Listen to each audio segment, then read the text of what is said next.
High command ಏನ್ ಹೇಳುತ್ತೋ ಅದರಂತೆ ನಡೆದುಕೊಳ್ತೀನಿ ಅಂತ ಕಳೆದ 6 ತಿಂಗಳಿನಿಂದ ಸಿಎಂ ಸಿದ್ದರಾಮಯ್ಯನವರು ಹೇಳ್ಕೊಂಡೇ ಬಂದಿದ್ದಾರೆ. ಈಗ ಅವರಾಡಿದ ಮಾತಿಗೆ ತಕ್ಕಂತೆ ನಡೆದುಕೊಳ್ಳಲು ಮುಂದಾಗಿದ್ದಾರೆ. ಹೈಕಮಾಂಡ್ ಹೇಳಿದೆ ಸಿಎಂ ಸ್ಥಾನಕ್ಕೆ ರಾಜೀನಾಮೆ ಕೊಡಿ ಅಂತ. ರಾಜೀನಾಮೆ ಕೊಡೋದಕ್ಕೆ ಸಿದ್ದರಾಮಯ್ಯ ರೆಡಿಯಾಗಿದ್ದಾರೆ.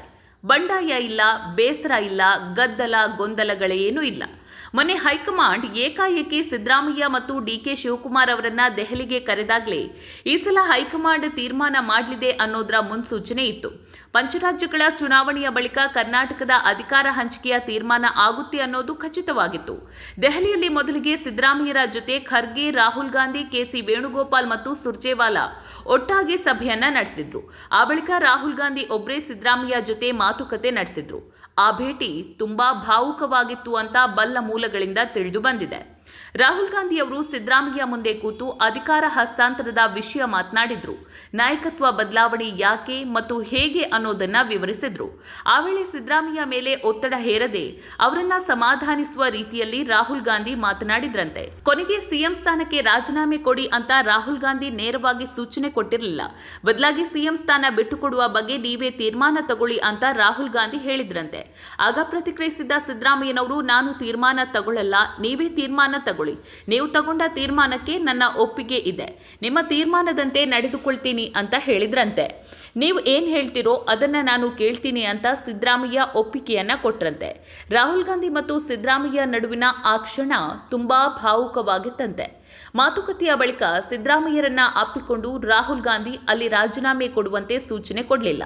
ಅಲ್ಲಿಂದ ಸಿದ್ದರಾಮಯ್ಯರನ್ನ ಸೋನಿಯಾ ಗಾಂಧಿ ಮನೆಗೆ ಕರೆದುಕೊಂಡು ಹೋದ್ರು. ಬಳಿಕ ಕಾಂಗ್ರೆಸ್ ಕಚೇರಿಗೆ ವಾಪಸ್ ಬಂದ ಮೇಲೆ ಸಿಎಂ ಸ್ಥಾನಕ್ಕೆ ರಾಜೀನಾಮೆ ಕೊಡಿ ಅಂತ ಸೂಚನೆ ಕೊಟ್ರಂತೆ. ರಾಹುಲ್ ಗಾಂಧಿ ಸೂಚನೆಗೆ ಸಿದ್ದರಾಮಯ್ಯನವರು ಓಕೆ ಹೇಳಿ ಬಂದಿದ್ದಾರೆ. ರಾಜೀನಾಮೆಗೆ ಸಿದ್ಧವಾಗಿದ್ದಾರೆ.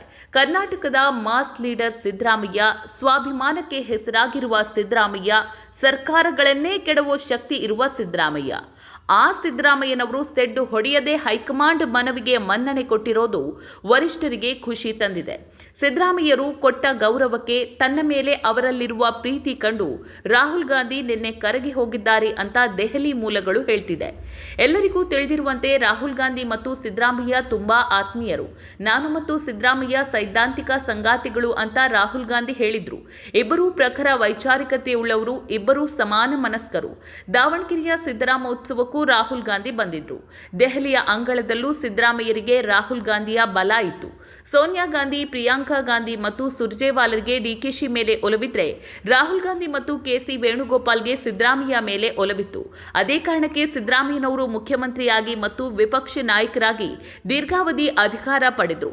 ಸಿದ್ದರಾಮಯ್ಯರಿಗೆ ಏನೇ ಸಮಸ್ಯೆ ಬಂದರೂ, ಅಡೆತಡೆ ಎದುರಾದ್ರೂ ದೆಹಲಿಯಲ್ಲಿ ಕೂತು ರಾಹುಲ್ ಗಾಂಧಿ ತಲೆ ಕಾಯ್ತಿದ್ರು. ಈಗ ಅದೇ ಸಿದ್ದರಾಮಯ್ಯನವರು ಅದೇ ರಾಹುಲ್ ಗಾಂಧಿಯ ಮುಂದೆ ಕೂತು ಸಿಎಂ ಸ್ಥಾನವನ್ನ ತ್ಯಾಗ ಮಾಡಲು ಒಪ್ಪಿ ಬಂದಿದ್ದಾರೆ. ರಾಹುಲ್ ಗಾಂಧಿ ಮೇಲಿನ ಅವರ ಗೌರವವನ್ನ ಉಳಿಸಿಕೊಂಡಿದ್ದಾರೆ. ರಾಹುಲ್ ಗಾಂಧಿಗೂ ಈಗ ಸಿದ್ದರಾಮಯ್ಯ ಮೇಲೆ ಇನ್ನಷ್ಟು ಪ್ರೀತಿ, ಗೌರವ ಹೆಚ್ಚಾಗಿದೆ. ಸಿದ್ದರಾಮಯ್ಯನವರ ತ್ಯಾಗಕ್ಕೆ ತಕ್ಕ ಪ್ರತಿಫಲವನ್ನ ಹೈಕಮಾಂಡ್ ಕೂಡ ಕೊಡಬಹುದು. ಈಗ ಹೈಕಮಾಂಡ್ಗೆ ಅನಿವಾರ್ಯ ಪರಿಸ್ಥಿತಿ ಎದುರಾಗಿದೆ. ನಾಯಕತ್ವ ಬದಲಾವಣೆಯ ಅಗತ್ಯ ಬಂದಾಗ ಅದನ್ನ ಸಿದ್ದರಾಮಯ್ಯನವರಿಗೆ ಒಪ್ಪಿಸಲಾಗಿದೆ. ಸಿದ್ದರಾಮಯ್ಯನವರು ಕೂಡ ಪರಿಸ್ಥಿತಿಯನ್ನ ಅರ್ಥ ಮಾಡಿಕೊಂಡು ಹೈಕಮಾಂಡ್ ತೀರ್ಮಾನಕ್ಕೆ ಒಪ್ಪಿಗೆ ಸೂಚಿಸಿದ್ದಾರೆ.